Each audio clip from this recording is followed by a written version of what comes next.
Менин үйүмө чейин коробка акчаларды көтөрүп келгендер болушту. Мына ушуну чечип бериңиз деп. Мына ачык айтканда канчага сатып алган так билбейт экенмин азыр. 470 миңге алгам да, адашпасам, долларга.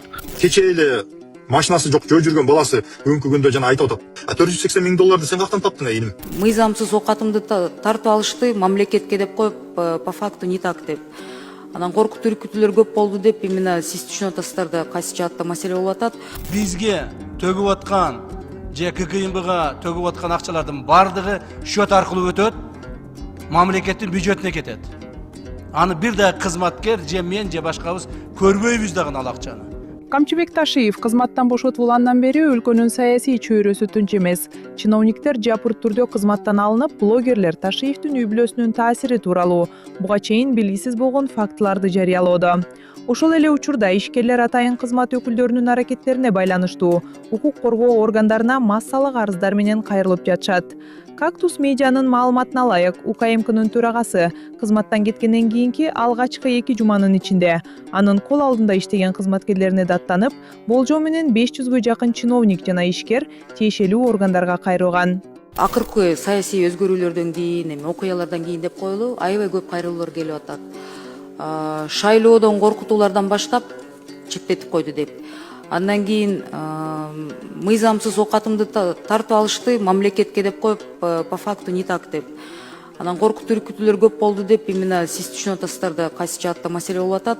Мындай арыз даярдап жаткандардын бири менен BBC News кыргыз кызматынын журналисттери маектешти. Биздин бизнесибизге СМБнын башында азыркы эле Жакыпбеков деген Эду деп атпайбы? Ошонун атасы жаныбыздан сарай сатып алып, анан бизди аяктан бошотуп сүрдү. Кеп УКМКнын Бишкек шаардык башкармалыгынын жетекчиси Элдар Жакыпбеков тууралуу. Ал кызматка дайындалганда эле шаардагы ишкерлердин жүрөгү болук эткен.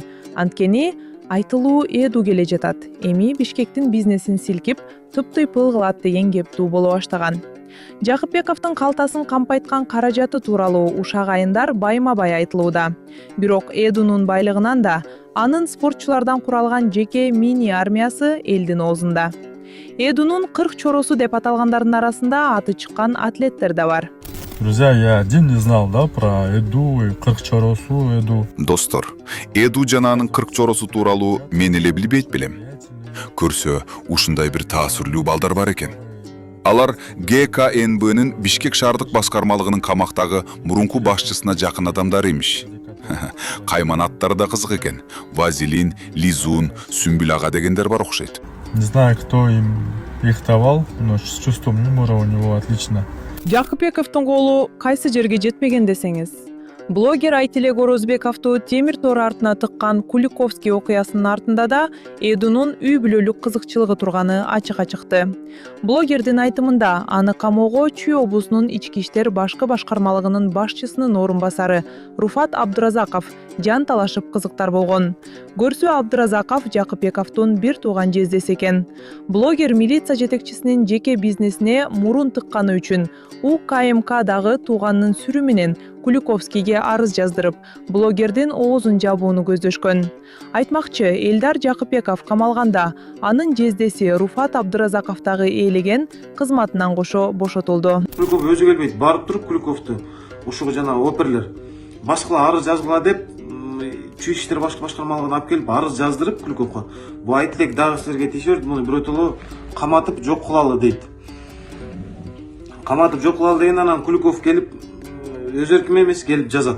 Куликов арызды жазгандан кийин кайра эле Руфат Абдыразаков Кулжакого, кыскасы өзүнө тиешелүү кафелердин баарын арызын алдырат кайра.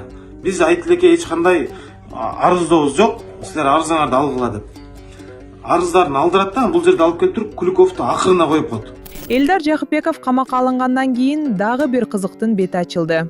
Блогер Илим Карыпбековдун айтымында Эду Чопун Ата шаарында жеке ат сарай салдырып жаткан экен. Бул тууралуу ага жергиликтүү тургундар жазып чыгышкан. Курулуш жүрүп жатканда эл бул объекттин турак үйлөрдүн ортосуна салынып жатканына нааразы болуп, бийликке канча кайрылышса да эч ким кулак түрбөптүр. Бирок Жакыпбеков камалган соң ат сарайдын курулушу дароо токтоп калды.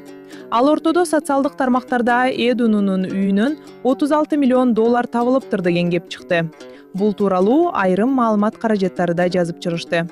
Бул маалыматтын канчалык чындыгы бар экени белгисиз. Бирок Сорос фондунун мурунку башчысы Шамиль Ибрагимов мындай жазып чыкты. Бул суммаларга ушунчалык таң калышат го. УКМК деген кылмыштуу топ өлкөдөгү бүтүндөй бизнестин ширесин соруп курутту. Түгүл жеке мектептерге чейин салык салышты. Муну мурунку бир дагы режим түгүл криминалда жасаган эмес. Эмнесине таң каласыңар? Баарын коркутуп алышкан, алардан эч кандай коргоо жок болчу. Атайын кызматтын ишкерлерди кантип кууратып, бизнесин тартып алганы тууралуу азыр деле баары ачык айтууга даяр эмес. Бирок бир нече маалыматтын сыртка чыгып кетиши менен чуулгандуу жагдайлар дагы ачыкка чыга баштады. Көрсө, рейдерлик басып алууларга УКМКнын мурунку төрагасынын уулу Таймур Асташиев жеке өзү катышып жүргөн экен. Жерди саттым, бирок заводду саткан эмесмин да мен, бузуп алып кетем деп айткам, аныч болмой. Ашу заводду ким алып койду? Таймур алып койду. Завод үстүмбү? Үстүм, Бул министрлер кабинетинин төрагасынын орун басары Бакыт Төрөбаевдин жээни менен болгон маеги. Ишкер бизнесин тартып алып, өзүн коркутуп үркүтүшкөнүнүн, ошол себептен АКШга качууга мажбур болгонун айтып даттанган. Кийинчерээк Төрөбаев бул аудио тасманын чын экенин тастыктаган. Ал эми Таймур Асташиев болсо, бул объектти дээрлик $1,5 миллиард сатып алганын билдирген. Тартып алуу эч кандай ондай болгон эмес. Жана болушу мүмкүн эмес эле да ал жерге. Акчага сатып алгам, мен мында ачык айтканда канчага сатып алгам так билбейт экенмин азыр. 470 миңге алгам да, адашпасам, долларга. Бир кезде иниси унаалардын дөңгөлөктөрүн уурдап сатып жүргөн жигитте мынчалык ашынган байлык кайдан? Деп мурдагы журналист Адилет Айтикеев Facebook баракчасы аркылуу суроо узатты. Кече эле машинасы жок жөө жүргөн баласы бүгүнкү күндө жана айтып атат. Ал жерде канча калган эле? 480 миң беле? Ушундай калгам. Болбосо акчаны кайтарып берсин тиги деп атат. 480 миң долларды сен каяктан таптың, эйним? Маселе, каяктан таптың?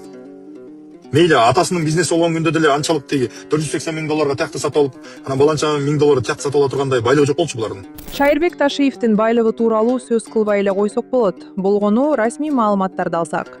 Декларациясы боюнча эле анын байлыгы $150 миллион чамалайт. Ал эми жубайына $37 миң зер буюмдарын алганы тууралуу интернетке тарап кеткен аудио жазуудан кийин Ташиевтердин үй бүлөсү укмуштуудай чоң суммадагы каражатты каалагандай калчып жатканына эч ким шек санабай калса деле керек. Улуттук коопсуздук кызматы тарабынан Кыргызстандагы тыңыраак байлардын көпчүлүгү расмий дагы бейрасмий дагы кусуп атышты. Куспайм дегендери кадимки жана консервацияланган шпроттой болуп эле абактарга камалып атты. Айрымдары азырга чейин жатат. Камчыбек Ташиев кетсе эле ишкерлерди жайына коюшат деп ойлогондор жаңылышы мүмкүн.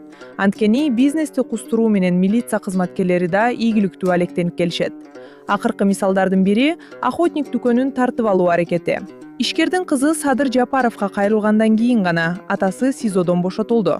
Бул окуяда президент куткаруучу катары көрүнгөнү менен Ички иштер министрлигинин башчысы Ниязбеков Жапаровдун эски досу жана кудасы экенин унутпаш керек. Президент да, министр да бир канча жолу коррупциялык иликтөөлөрдүн каармандары болушкан. Анын үстүнө рейдерлик басып алуулар боюнча атүгүл президенттин администрациясы да айыпталууда. Буга өлкөдөгү эң эски ишканалардын бири Кум шагыл заводунун айланасындагы окуялар далил. Ошондуктан алтындын мыйзамсыз экспортун көзөмөлдөгөн президенттин агасы Сабыр Жапаров аялына канча миң долларга сөйкө сатып берерин же өзүнчө банк ачкан уулу Нурдөөлөт Нуркожоевдун эсептеринде канча акча жатканын ким билет? Президенттин бир туугандарынын жашоосу кандай кескин өзгөргөнүн Темиров Life редакциясы бир эмес, бир нече ирет айтып берген. Андыктан Ташиевтер кетти деп кубанганыбыз менен Жапаровдордун бийлиги эми гана гүлдөй турган окшойт. Азуусун айга билеген үй бүлөгө кой дээр киши жок. Бийлик тизгини бир гана колдо калды окшойт. Бизди Patreon'dan колдоңуз. Бул эмне үчүн маанилүү? Сиздин колдооңуз бизге көз карандысыз иликтөөлөрдү жүргүзүп, коркунучтарга карабастан чындыкты айтууну улантууга мүмкүнчүлүк берет. Бизди кантип колдой аласыздар? Төмөнкү шилтеме аркылуу өтүп, Кемиров Лайф Patreon баракчасын ачыңыз. Өзүңүзгө ылайыктуу катталуу деңгээлин тандаңыз. Сиздин колдооңуз бул чындык үчүн салым, ал эми биздин бонустар бул жөн гана кошумча белек. Картаңыздын маалыматтарын жазыңыз же PayPal'ды тандаңыз. Ушу менен болду. Биз чындык үчүн күрөштү уланта беребиз. Көз карандысыз журналистиканы колдооңуз. Шилтеме төмөндө.